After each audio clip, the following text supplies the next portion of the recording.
आज चाहिँ मैले अन्डा र चनाको चाट बनाएर खाएँ। Welcome back to my mini blog guys. Good morning सबैजनालाई। म चाहिँ यहाँ बिहान उठेँ, आँखा मिच्दैछु। आँखा पनि कहिले खोल्न गाह्रो हुन्छ बिहान नै उठेपछि। त्यसपछि यता चाहिँ बाहिर कति सिमसिमे पानी परिरहेको छ। त्यो चाहिँ आजको भ्यू, बादल पनि देखिया थियो। अलि ठुलै पानी पर्ला जस्तो भयो थियो यता चाहिँ। त्यसपछि म लाएँ खाना पकाउन। तर मैले खानामा चाहिँ आज चन्डा देखिसक्नु हजुरले भिडियोमा सुरुमा चना पकाएँ। मैले सबभन्दा पहिला चना पकाउनको लागि चना राखेर यसमा चाहिँ नुन पनि राखिदिन्छु, फेरि सिटी लाउँछु, फेरि चना पाक्छ। त्यसपछि मैले चाहिँ यो अस्ति नै साग ल्याएको थिएँ, त्यही साग भुट्दैछु मैले। अब त्यस्तो घाममा गएर साग टिपे, अब फाल्न त भएन। त्यसपछि मैले चाहिँ यहाँ साग भुट्दैछु, यसलाई चाहिँ एकैछिन परक पारेँ, त्यत्तिकै पकाएँ नढाकेर। त्यस्तै पाके हाम्रो साग चाहिँ पाकेर रेडी भइसक्यो। चाहिँ मेरो जेठछोराले खान्न, मैले र कान्छी बाबुल मात्रै हो। त्यसपछि त्यसलाई चना पकाइदिनु पर्यो। त्यसपछि मैले यता चाहिँ चना बनाउँदैछु। चना पनि हाम्रो चाहिँ एकैछिनमा रेडी भइसक्यो। यो चना चाहिँ मम्मीले पठाइदिन थियो, मैले चाहिँ डब्बामा राखी नि पुतला लाग्ने हो चना। मलाई त थाहै थिएन, नखोल्नु न के गर्नु गरे। डब्बा खोल्दा त पुरै उतै पुतली निस्केर उड्या थिए। त्यसपछि घाममा सुकाइसकेपछि धोएँ, पखाले अनि भिजाएर राखेँ अनि आज चना बनाएँ। यता चाहिँ बाबु खेलिरहेको छ, मम्मा भनेर चाहिँ खेल्न पाएपछि एकदम खुसी। त्यसपछि मैले बाबुले नास्ता रोटी पनि बन्द रोटी बनाइसकेपछि मैले चाहिँ नुहाइदिए गरेर बाहिर आउँदा त मौसम चाहिँ यस्तो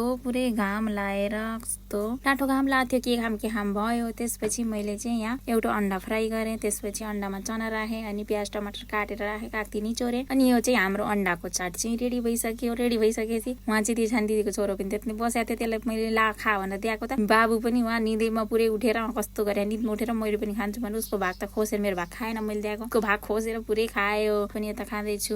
यो चाहिँ एकदम मिठो हुने हो चाहिँ हजुरले ट्राई गर्न छ कि नै। त्यसपछि मैले चाहिँ यो सुट सिलाउन पनि धेरै दिन भइसकेको थियो, काम पनि छैन, फुर्सद पनि छैन भने जस्तो। त्यसपछि यहाँ चाहिँ कोठामा कस्तो फोहोर भएको थियो, कपडा सिलाइसकेपछि प्रेस लगाएको, प्रेस पनि यही। त्यसपछि मैले कोठा सफा गरेँ।